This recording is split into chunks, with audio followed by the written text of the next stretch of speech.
Randy Pennytaw with MyTabletLife.com. Here today with an impromptu review of the NextBook Next3. This is a 8.4-inch resistive touchscreen device with an 800 by 600 resolution and a 4:3 aspect ratio. Runs Android 2.1 operating system, and the processor is an ARM 926EJ 600 MHz ARM 9 chip. As you can see here, I've already got the device unboxed. I wasn't able to do an unboxing because it was already out of the box. As you can see here, let's get back a little bit. Has an SD card, micro USB port, a DC port, and headphone jack.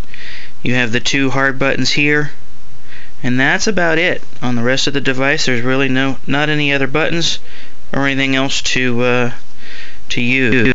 There is a power button that I forgot to mention just a second ago right down here at the bottom. We'll power that on real quick. You'll have to forgive the shakiness of the video. I don't have my normal setup, so I'm doing this all by hand. It's a little bit more difficult with one hand, but we're going to try and get this accomplished. Okay, as you can see, here we are at the regular launcher. Comes with this weather widget, which is actually kind of nice. Gives you something to use right off the bat. But other than that, it's not really got a whole lot. It gives you the ability to have 5 home screens right out of the box, which is a nice feature. And as you can see, I'm starting to have a little bit of an issue trying to do this one-handed. You have your menu, your back, and your home button right up here at the top for you to use. This icon here is to launch your e-reader application drawer, and this icon here goes straight into settings. Got the regular Google search widget up here, and as you can see, there's not a whole lot of widgets or other things to play with. Literally, that is it. 4 items, and that's all they give you to play with out of the box.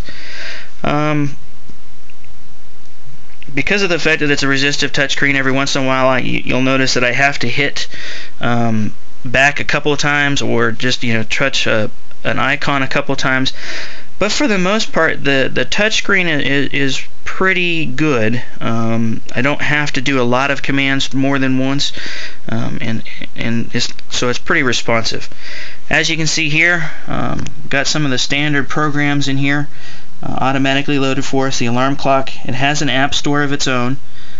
Borders, the browser, a calculator, the ebook reader, email, a file explorer, music, photo, settings, video, weather forecast, Wi-Fi, and YouTube player.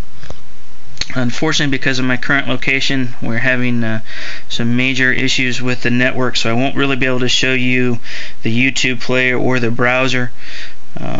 Hopefully, maybe some other time I'll be able to do that. I'll go into the App Store here real quick. Notice not all applications work on this device due to screen resolution, which is kind of nice, so they give you a warning about that. I'm not even sure this is going to work because of our network issues here. I do have Wi-Fi on, but we're having an issue with that. So let's go ahead and get back out of that. Go back to the main screen here. We'll go into settings real quick. Have almost all of your normal settings and everything like that. You do have the ability to do a touch panel calibration. Like I said, this is a resistive device, so it gives you a stylus out of the box. The other nice thing out of the box is you also get this nice little case right here to store it in, which I was actually rather impressed with. It's actually kind of nice, faux leather, but still nice. And the included stylus is a telescoping stylus, so that you can use that. Go into About Device here.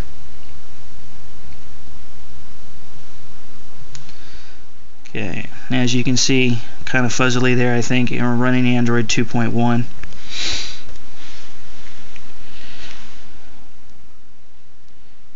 Now, while this is running the normal Android interface out here and stuff like that, it is basically an e-reader. So let's go ahead and go into that. That's what this device is billed as, is mostly as an e-reader. Comes preloaded with a bunch of books. The box says 25 to be exact. And then of course up along the top it gives you the Borders browser and the settings button right up here. And then you have another application drawer straight from this, straight from the e-reader, and it allows you to go into your other programs. Go into a book here real quick so we can take a look at that. There's a couple ways to get around inside the book. You can use your hard buttons over here on the side, which are kind of nice. Let's see if I can come back out and see the buttons here. You can should be able to see the page flip just like that. It's a halfway decent page flipping system. It kind of looks nice. It kind of reminds me of the iPad page flip there. Scrolls nicely, looks nice. Okay, or you can also do the finger drag across, which as you see might be a little bit slower that way. Okay. Text looks good. Haven't had any real problems with that. Okay, you can see all the different icons and stuff that you can get into there. Go back out here. Like I said, there's 25 books preloaded on this for you, which is kind of nice. Most of them are the old classic books, things like War and Peace and stuff like that. You do have the Borders bookstore, like I said, which will take you into this screen here so that you can put in your Adobe authorization for DRM protected books. So it will take all of your DRM protected books.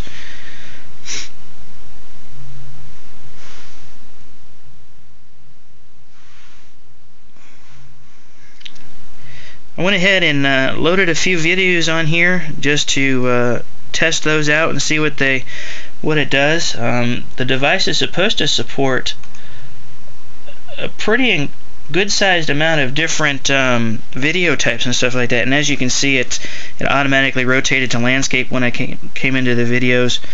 I've been having a little bit of problem with the video player. It's supposed to be able to support the 720p videos, but I haven't been able to get it to do that so far, and I'm not sure if it's just the encoding on Big Buck Bunny or not. But here's the 480p version of Big Buck Bunny.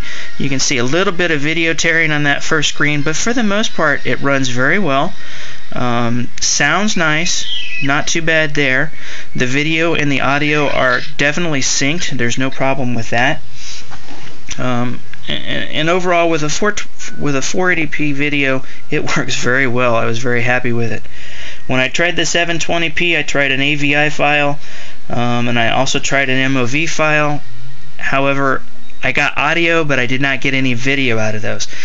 They're specifically on those files. It's supposed to support 1280 by 720p with a 25 frame per second, so my frames might be out, and that might be why it's not working. Also supports 3GP, MP4s, RM, RMVBs, FLVs for the YouTube videos, MKVs, and MOV files in terms of video. So as you can see, that's working pretty well and looking relatively nice.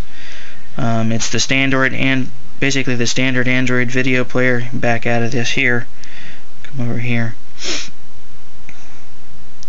The device is quiet, so if you're expecting it to be loud, you're not going to get a very loud device. So I would suggest using your headphones with that. Here's a couple of videos.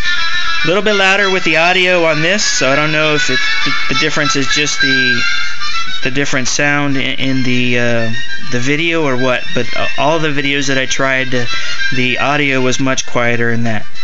Sounds pretty good, not too bad there, right? Nice interface for your music player here.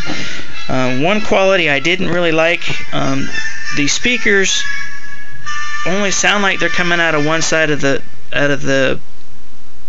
device, and as you can see, that's because they're right there, right on this edge. So when you're in landscape and you're going to watch a movie and stuff, I opened up the browser, as you can see there, and it's slowly trying to work. The audio will only come from this right side. So while it is in stereo, it's kind of a one-sided stereo sound. overall, this is a relatively nice device for those looking for an e-reader that has the extra abilities to play some music, also to hop onto the web real quick to do some light web browsing. It's got a photo viewer so you can check out some photos. It does have a G sensor, so it's supposed to rotate as you do different things. There it goes with some videos. Overall, I have to say I actually kind of like this device. I've been playing with it for a couple days now, and it works relatively well for what it's supposed to be. It's not top of the line. Obviously, that the processor that it has in it is from 2007, so it's kind of old, but you know, it actually works. And for what I would be using this type of device for, which is e-reading and light usage, it does very well. For your ebooks and the different file types for e-reading, you can do PDF files, EPUB files, text files, FB2, PDB, and rich text files, RTF files. So those all should work very well on this device. The NextBook Next3 is a nice e-reader.